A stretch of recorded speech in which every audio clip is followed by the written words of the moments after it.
The assassin.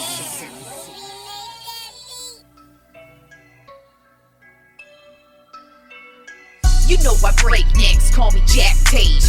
I have no regrets while your life is fading.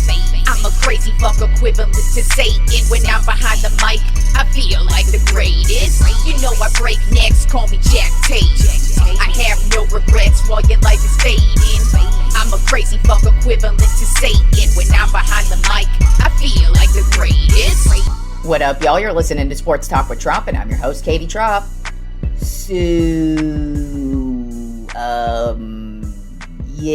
I don't know what that was yesterday. That was a terrible game.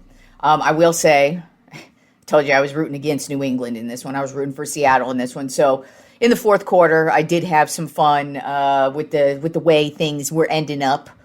But there was one point in this game, I'm like, is the kicker going to be the MVP? Because that's never happened, and that looks like that was about to happen. I mean, that is the Super Bowl we all deserved for this season, simply because that's how this whole season has gone. I've said it on multiple occasions throughout this entire NFL season that this has been the weirdest motherfucking season in a long-ass time, or at least that I can remember, and that Super Bowl was basically how that summed up the season for me. I mean, like I said, New England had no business being there. Let's just go ahead and get that out there, first of all. Like I said on Friday's show, I was trying not to down-talk New England too much and sound like a hater. But I think we all now see that they really had no business being here. And I was talking about how they had a whole lot of luck getting there. But if you ain't got the talent and a good team, you're going to get your ass pounded. And that's exactly what happened. I mean, this actually would have been an even bigger ass kicking had the New England Patriots, if they didn't have Christian Gonzalez, because Christian Gonzalez was basically the only dude who had a good game for the Patriots yesterday. He actually locked down a couple of big passes yesterday that could have ended up for 7 points, and we'd be talking about an even bigger ass kicking today. So Christian Gonzalez, he was the best thing out there for the New England Patriots, but that was literally, I'm not even exaggerating, that was the worst offensive performance in Super Bowl history. That was so terrible. I actually do feel bad for Drake May because everybody's putting it on him, and I've said it all season, as a matter of fact, this New England Patriots offense does not have a lot of weapons for Drake May. So I already told you on Friday's show, basically what I predicted is almost what happened. Other than DeMarcus Lawrence, he didn't get the MVP, but he did have a good-ass game. Basically, I said special teams was going to rule, and the Seahawks special teams was going to be the difference. Turns out it was. Because that field goal kicker, he could have been the MVP. As a matter of fact, if you ask me who should have been the MVP, it should have been him. It did go to Kenny Walker, the running back, because he ended up with over 100 yards. He had 135 yards rushing, and then he had over 20 yards receiving. So he obviously... And he made the big plays. He was the only dude on the Seahawks offense doing anything yesterday, too, because that Seahawks offense really didn't want to score a touchdown at all. And we did not get our first touchdown until the fourth quarter. That's how terrible this game was. But, I mean, just on the offensive side of the ball for New England especially, it is literally going to go down in history as one of the worst offensive performances ever. Also, fun little fact. If you are a New England Patriots hater like I am, even though they do have the most Super Bowls of all time, 1 with 6, now they are the team with the most Super Bowl losses with 5. They now have eclipsed both the Bills and the Vikings. They have 4 losses, but they're 0-4, so that still is terrible. Whereas the Patriots are now 6-5 in Super Bowl, so they do have the most Super Bowl losses. If you want to look at that as a little bright spot as a hater, which some of us will. But I mean, yesterday it was a defensive battle. And it was actually kind of funny that it ended up being a defensive battle because a lot of people forget about defense. A lot of people don't realize that defense wins championships. It's not just a saying. If you actually do watch football, and especially playoff football, defense does win you championships. And yesterday it proved that this Seattle Seahawks defense, it sucks that the whole defense couldn't win the MVP because this Seahawks defense was suffocating.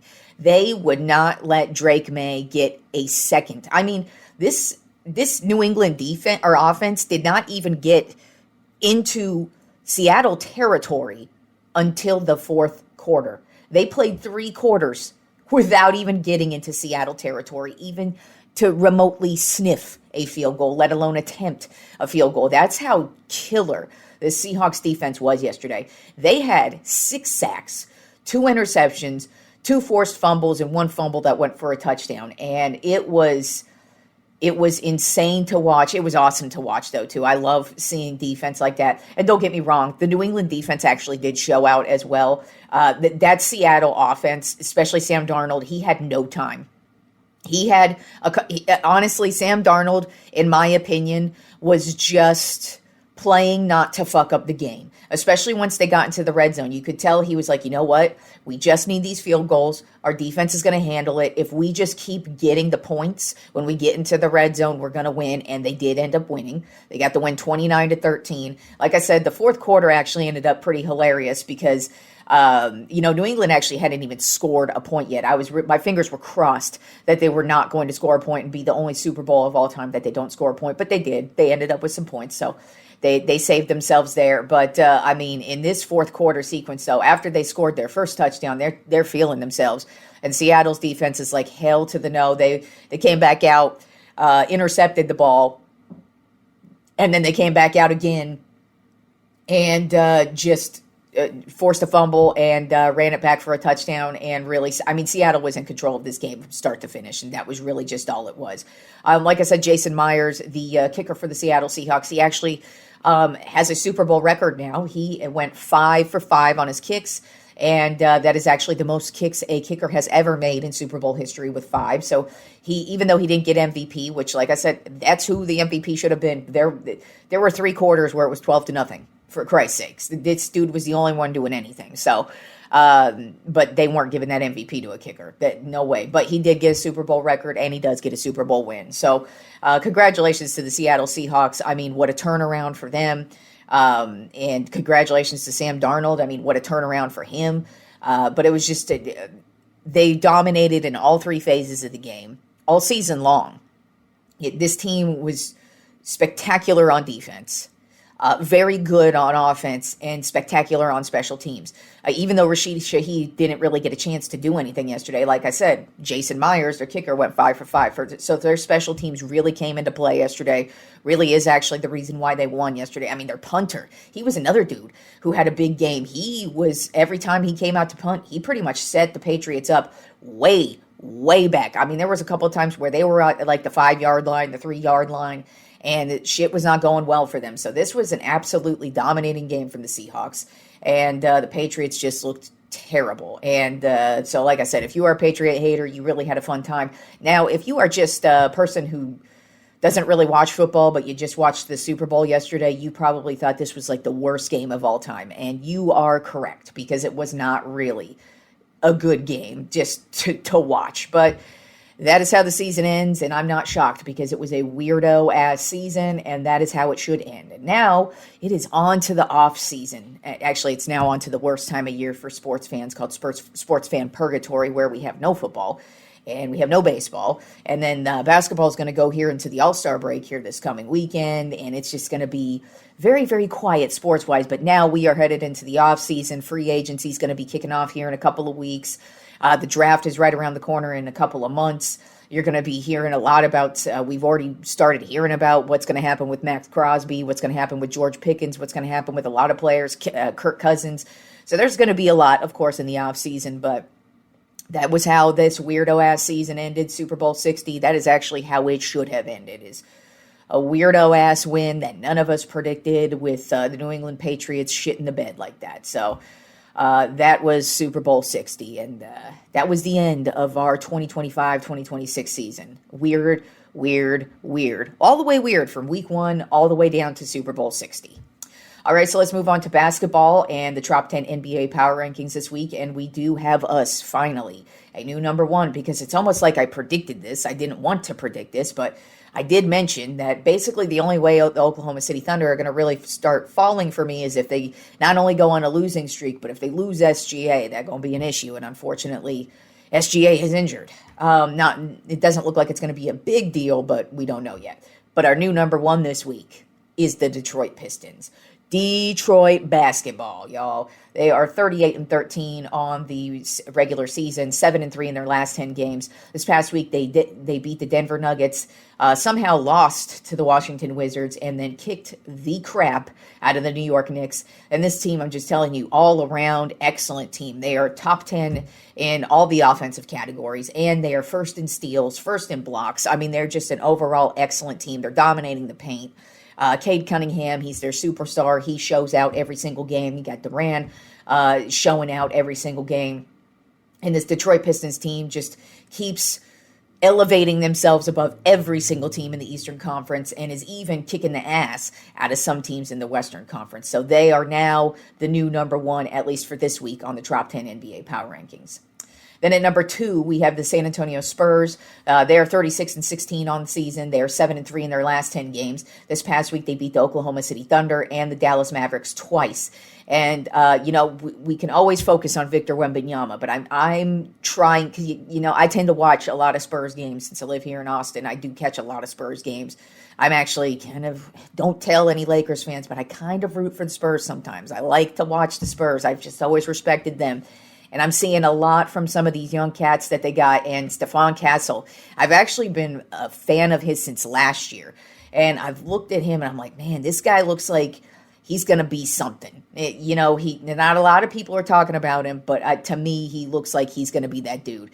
And this past weekend, he did something that no San Antonio Spur has ever done. He becomes the youngest dude to have a triple-double. I can't remember his age, but it doesn't matter. He's the youngest San Antonio Spur to have a triple-double, in which he went for 40 points, 12 rebounds, and 12 assists. So it wasn't even just like a barely triple-double. It was a dominating triple-double. And that's what I'm saying, though. Stephon Castle, I feel like he is that other guy. It's Wemby, Castle, and then probably Fox. And then you've got all these other guys around him, like Keldon Johnson. It's just looking at the Spurs team, and they're just building something really solid over here. And we'll see what happens with the second half of the season if they can keep it up. But they definitely are dominating right now. Then at number 3 on my Tropp 10 NBA Power Rankings of the Oklahoma City Thunder, overall record of 40-13. They're 5-5 in their last 10 games. This past week, they beat the Orlando Magic, lost to the San Antonio Spurs, and then lost to the Houston Rockets. And this team, it's just, they have no SGA. He got injured last week. And they've lost 2 games he has not played in, and they're going to reassess him, they said, after the All-Star break. So it's not looking like it's going to be a big deal, but it also could be a big deal. So we'll see how that goes. But, the Oklahoma City Thunder, kind of on a little bit of a losing streak right now, but I expect them to continue to dominate. I mean, they still have the best record in the league. It's just the injuries might catch up to you, and when your star player goes out, that usually is a problem. Then at number 4 on my Tropp 10 NBA Power Rankings of the New York Knicks, overall record of 34-19.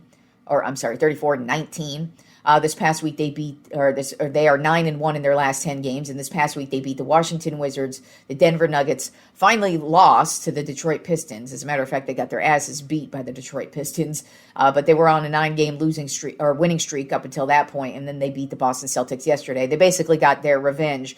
They got their ass beat by the Pistons earlier in the week, but then they kicked the crap out of the Celtics yesterday. So they kind of got back on course yesterday, but that's just kind of the thing with the Knicks. You just don't know what you're going to get from them.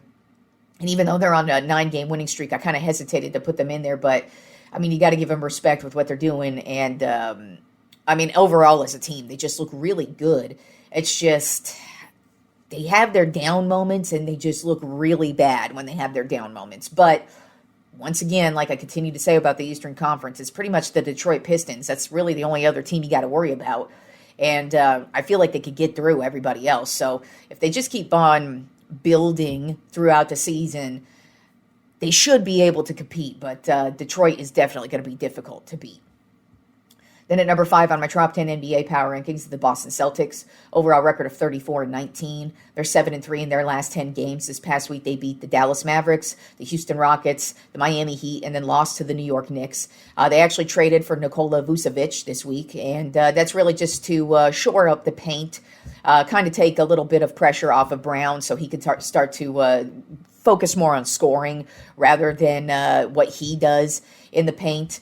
But just to give him a little more, but I have been reading that it looks like Jason Tatum has actually been ramping up his workouts from this Achilles injury. Now, it's an Achilles injury, so you really have no idea what to expect, especially because it kind of feels like week to week. Every time I read about it, this week there's a positive note on it, but then last week I was reading that he may not play at all this season, and then the week before they're like, oh, he might show up in January, or he might show up in March, or by the playoffs or something like that, and then now he looks like he's going to get called up into the G League, and if that's the case, then that means he's playing. He's apparently doing some 5-on-5, so they could potentially get Jason Tatum back, but I'm kind of looking at this as that's probably wishful thinking, just kind of how every single week it changes.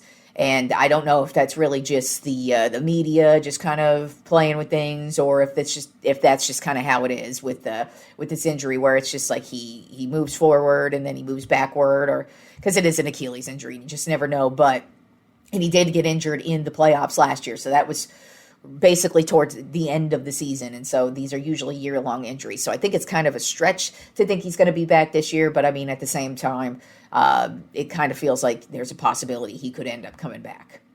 Then at number 6 on my Tropp 10 NBA power rankings are the Denver Nuggets. Overall record of 34-19. They're 5-5 in their last 10 games. This past week they lost to the Detroit Pistons, lost to the New York Knicks, and then beat the Chicago Bulls. And Nikola Jokic, actually, this is going to be no shocker, but ended up moving up to second all-time on the NBA list with triple-doubles, career triple-doubles. He passed basically the triple-double king, the guy who started it all. Oscar Robertson was basically who started the triple-doubles. And now he only is behind Russell Westbrook. We'll see if he passes him. Russell Westbrook's pretty far up there. It's a pretty difficult record to catch, but if anybody can do it, it's Jokic, because that dude is obviously the triple-double king, but it's only fitting that he passes Oscar Robertson, because those two, obviously the three of them, including Russell Westbrook, just that was what they do. That's currently what Jokic does. That's what Robertson used to do. And then Westbrook, I don't know what the hell happened with him, but he used to do it a lot himself, too. Then at number 7 on my Tropp 10 NBA power rankings of the Houston Rockets. Overall record of 32-19. They're 6-4 in their last 10 games. This past week, they beat the Indiana Pacers, lost to the Boston Celtics, lost to the Charlotte Hornets, and then beat the Oklahoma City Thunder. And Şengün, man, he has been having a killer week out there on the court. He had a monster triple-double, then he had a monster double-double. He is really... It feels like he's just really starting to get going this season. He's been hot all year, but it just feels like he's really starting to dominate in a completely different way. So it's going to be interesting to see what kind of a second half he ends up having, just because this team is scoring out of the building. They're having zero issues with scoring. It's really their defense where it's sometimes not as buttoned up as you want it to be. But at the same time, with the way Şengün's playing, he dominates the paint. It's crazy to watch this guy in the paint. And then to also watch him shoot, because you don't really expect a guy like him to have that great of a shot, but he does. He's right there with Kevin Durant as far as being a great shooter. So definitely he has had a great week out there on the court, and it's going to be interesting to see if he just gets even stronger as the season goes on. Then at number 8 on my Tropp 10 NBA power rankings of the Los Angeles Lakers. Overall record of 32-19. They're 7-3 in their last 10 games. This past week, they beat the Brooklyn Nets, the Philadelphia 76ers, and the Golden State Warriors. We did get Austin Reeves back, and it's definitely helped. But unfortunately, Luka Doncic is now injured, so we get one back and we lose one. You definitely don't want to be losing Luka, but looks like it's probably going to be only one of those things that's going to be keep him out through the All-Star break. And then we'll see what happens after that. But Reeves has come back with a vengeance. Then we also traded for Luke Kennard from the Atlanta Hawks, and I definitely think that's exactly what the Lakers needed, is somebody just like Luke Kennard. He's not like a game-changing dude, but he's definitely got a great three-point shot, and the Lakers have struggled at the three-point line, and he's definitely going to add a little bit of extra sauce out there at the three-point shot, because it's very unreliable other than Luka when it comes to the three-pointers at this point in time. Then at number 9 on my Tropp 10 NBA power rankings of the Cleveland Cavaliers, overall record of 32-21. They're 8-2 in their last 10 games. This past week they beat the Clippers and the Sacramento Kings. And I already kind of went over how laughable I think it is that they traded for James Harden and actually traded away Darius Garland for Harden. I mean, Darius Garland to me is absolutely a dude who's got a great future in this league. Whereas James Harden is, yes, he plays well still. Not in the playoffs historically, but he still is a solid player, but he's definitely at the end of his career, and he's just not reliable at all, and he's just never happy anywhere he goes. So to me, it just kind of looks like the Cavaliers are his team for now until he gets fed up with them and then wants to be traded away from them or released from them. But I just found it kind of laughable still. Even though they're playing good basketball right now. I mean, I expect him and Mitchell to complement each other well. It's just what's going to happen in the playoffs, and I just thought it was so stupid to trade away Garland, a player who is really good with a bright future, for James Harden. And then rounding out the Tropp 10 NBA power rankings this week, a team we haven't really talked about much, and that is the Philadelphia 76ers. Overall record of 30-22. They are 7-3 in their last 10 games. This past week, they beat the Clippers. The Golden State Warriors lost to the Lakers and then beat the Phoenix Suns. And I really just like what I'm seeing from this team, especially from Tyrese Maxey, Joel Embiid, and VJ Edgecombe. These three are really having a solid season so far. I mean, Maxey, of course, he's been one of the most reliable point guards in the league over the last 3 years, and it just kind of feels like he gets overshadowed by everybody else in the league because he's with the 76ers, and they don't really excel that much. But Maxey has just been exceptionally reliable since the day the 76ers have drafted him, and he just really continues to get better every single year. But what I really like is Joel Embiid. He's healthy, and it kind of feels like finally they figured it out this year. They figured, let's start him off slow.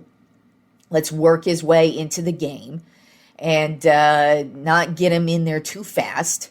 And now that he's in the game, he is dominating like he used to dominate. I really like what I'm seeing from him. He's shooting well. He's dominating the paint.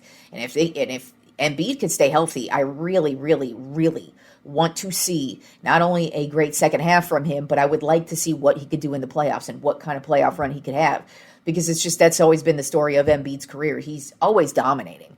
He can dominate the regular season. He is such a phenomenal player, but then it's just like he always gets injured like in that first round of the playoffs, or just gets injured at some point in the playoffs, and then it's like we don't even get to see what happens. And I just kind of expect if he's if he's healthy, that he's going to have a great playoff series. And it's nice to see that so far he's healthy and he's dominating, and it kind of feels like every single game he's getting better. He and Maxey are looking good. And then, like I said, Edgecombe, he's their rookie. They basically lucked out getting him because they played so terribly last year. They ended up getting a good spot in the draft, and then drafting Edgecombe. And, he's not like blowing everybody out of the water with scoring, but he's just he's taking the edge off of them. His last name's Edgecombe, and he's that dude where you can just, if you need him, he is there. He's if you need that scrappy dude in the paint to just kind of jump in there and hopefully get that rebound or just kind of fuck shit up there in the paint, that's Edgecombe. And I really like what I'm seeing from him, and he kind of seems to be progressing as the season wears on as well. So it's actually going to be interesting to see, I think, just kind of his progression over the next 5-ish years, because I kind of feel like he's going to be one of the next dominating players that we see in the league. All right, y'all, enjoy this light week of sports, and I will talk to you fools on Friday.